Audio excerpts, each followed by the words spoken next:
So you can specify a startup form or report or whatever you want the user to see when they first launch Access, and especially in particular this database.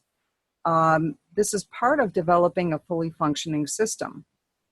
If you don't want them to give them access to everything, you actually display a form and you can hide whatever it is that you don't want them to have access to. So to set this up, we're going to go into File and Options.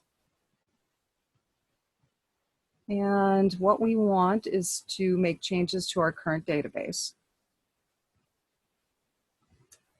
And for the title of our application, we're going to call this thing RSR Computer Services Database. And then where it says Display Form, this is where we're going to change it to Main Menu. So when they actually double click and open this database, that menu should automatically display. And then it is going to display the status bar because this is turned on.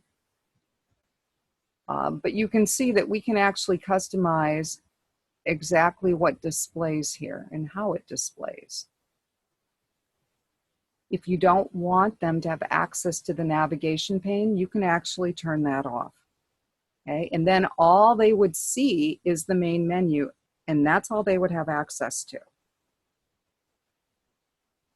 And for what we're going to do in this particular exercise is all we're doing is typing in the title, choosing the display form as main menu,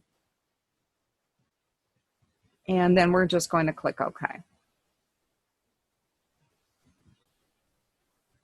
Okay. And because we specified main menu, that would launch on startup. So basically it's telling us that we would have to close this and then open it again in order to see that. So I'm going to go ahead and use my macro to exit. And now I'm going to double click to open it. And we're looking at our startup menu. Now, had we hidden this navigation pane, this is all we would see. And you'll notice that the application title that we specified is what displays at the top.